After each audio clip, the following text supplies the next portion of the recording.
Hello friends, welcome to my channel Enrich with me. I'm Miss Meghna, I'm an educator. Today I'm here to explain the happy classroom and how to create it. Discover how to transform your classroom into a joyful learning environment. We will focus on actionable strategies today to boost students' engagement and success and to learn to create a space where each student feel valued and inspired. Now, before we start and begin, let us understand how do you define a happy classroom. A happy classroom is more than just funs and games. Sometimes we understand that happy classroom is just having a happy environment in the class, but it is a space built on safety, respect, and belonging. Now, emotional safety is also very much important because it allows students to express themselves freely. Collaboration efforts, teamwork, and peer support, while positive relationship connect students and teachers and play a vital role in creating building relationship. Now, in a classroom, building relationship is very much important because class is like a mini family. For that, what teachers should do is she should implement daily check-ins to gauge students' well-being. There can be quick, informal conversation or written prompt that can make a big difference. Asking them a simple question like how was their day, how are they feeling, and what is one thing they are looking forward to today. Asking these questions would make students feel connected, and when students feel connected, they are they are likely to engage in the conversation. So for building a relation and to make children connected with each other and also with the teacher, it is very much important that when the teacher starts a lesson or when she enters into the class, she asks them a few informal questions.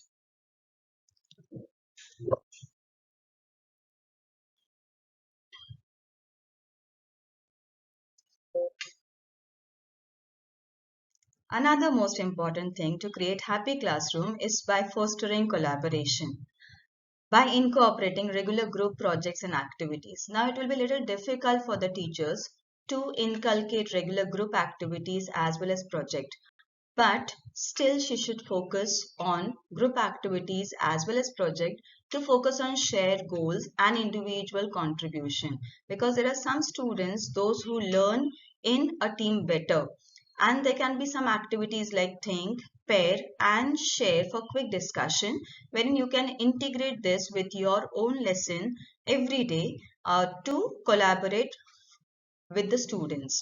Collaborative learning, why it is important? Because it improves problem solving skills by 30% according to a study.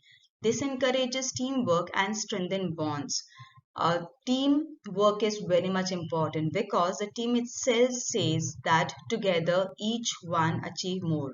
There are some students who learn in a team in a better manner. More about what collaborative activities we can do in the class, I'll make another video. The next important thing is encouraging creativity and choice. The teacher must offer varied assignment that caters to different learning style. Now, as an educator, we know very well that some of the students are visual learner, some of them are auditory learners, and some of them are kinesthetic learner. Now, some of them may use two different styles, some of them may involve all of these three different styles for their learning process. So that is why it is very much important that teacher allows students to choose presentation format. It can be written, it can be oral, and it can be visual. Also, the teacher must implement Genius R for pursuing personal interest. Now, all the students may have different personal interests. So, we can allot a period and we can name it as a Genius R, in which we won't give them a task, but we can ask the students to choose a task according to their personal interest and devote an hour for inculcating that personal interest. This can be done by arranging a genius hour for the students. The creative expressions are very much important because it reduces the stress and anxiety in students by around 25%. So teacher must always encourage the students about their creativity, and also she should give them a different choices which helps them to learn better. Promoting mindfulness. Integrate short mindful exercises into the daily routine. What teacher can do is she can use deep breathing, guided meditation or mindful movement. She can also try the 5 finger breathing technique. Now this is a very simple technique which only can be done for 1 minute in a class at the beginning of the lecture, wherein you can ask students to place their hand on the desk and you can ask them to run their finger along the outline of their finger. What you can do is when they move their finger up, that is, they should breathe in and then breathe out, breathe in, breathe out, breathe in, breathe out, and breathe in and breathe out. This we can ask them to do it for 5 times, which can help them in their meditation process and they will be able to concentrate better. Mindfulness practice can improve focus and attention by 15%, and also it will help students regulate their emotions. In the class, we can come across students with various emotions. So with this breathing technique, slowly and gradually the students will be able to control their emotions. Gratitude is an attitude to be thankful. Thankful for the small and big things which we have in our life and around us. So we can start or end a day with a gratitude activity. We can have students share things they are thankful for. Use gratitude journal or thank you note writing. Gratitude practices increases positive emotions and reduce negativity by 10%. This also boosts overall classroom happiness. Now, sometimes maybe teacher can have some spare time. So in that spare time, you can ask children to write a paragraph about the things they are grateful for. You can ask them to make a thank you note and present it, and this thank you note can be there for maybe their peer group, maybe their friends, it can be there for teacher, it can be there for parents, it can be there for their siblings, and also for their grandparents. So this will develop a very positive emotions in them and will also reduce negativity, and children will learn to appreciate the good things which they have in their life and also around them. Then creating a positive space. In the class, optimize lighting and ventilation for a comfortable atmosphere. Incorporate plants and nature elements to reduce stress. In the class, if it is possible, you can ask a group of children to bring a potted plant and you can keep it in the class and you can ask children to water that plant regularly. This will reduce their stress and also it will add a nature element to your class. And when you see greenery around you, definitely the mind becomes calm.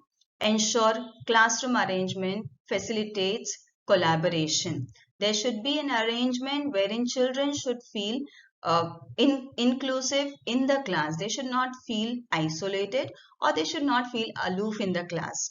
The natural light must be allowed to enter in the class because it reduces the eye strain by 20%, and a physical positive space enhances the well-being. When children are comfortable, they feel happy, they feel cheerful and they feel comfortable, and when they feel happy, cheerful and comfortable, it would help them to learn better.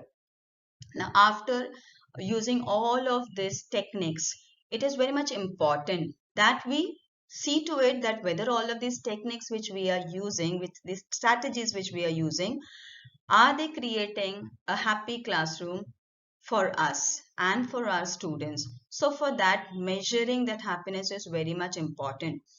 There can be a student survey, there can be a feedback form and observation checklist. Or looking at the happy faces of the children itself, you can understand that yes, have been able to create a happy classroom. You should regularly assess students' well-being and classroom climate. You should make them feel uh, connected to each other. You should track changes in engagement. Now, when you begin a session, it will be the children will not be so much connected to you. But when you go through all of these strategies, you will see that there will be a change in the engagement of the students, their attendance, and even their academic performance. Use a scale 1 to 5 to measure the classroom happiness and adjust the strategies based on the data. Wherever you feel that this particular strategy is not helping you in creating a happy classroom, you can make an adjustment in your strategy and you will be able to see a wonderful change. The question is why we should adopt all of these classroom strategies to make our class a happy classroom. Because as I told you that class is a mini family. We should use all of these key strategies for creating a happy classroom because this focus on the long-term benefit for students' well-being and for their academic success. Now, teachers must always understand that we are dealing with young minds, and in the classroom, these young minds dwell. And it's our responsibility to see to it that we not only encourage them for their academic success, but also we should see to it that we bring about an emotional development of the child because we are here to make a better citizen and also a successful citizen. A successful citizen cannot be always judged upon the academic performance. So it is very much important that we work upon the emotional well-being of the students. And we should commit in creating a positive learning environment where the child feels a sense of belongingness, love, where the child feels to come to the class, he is very much excited and enthusiastic to come to the class every day. A happy classroom is a foundation for the successful future. And I hope that you all will use all of these classroom strategies for creating a happy classroom. And if we have a happy classroom, that will have a very long-term impact on the minds of the children and will bring about a total well-being of the child. Thank you and have a nice day.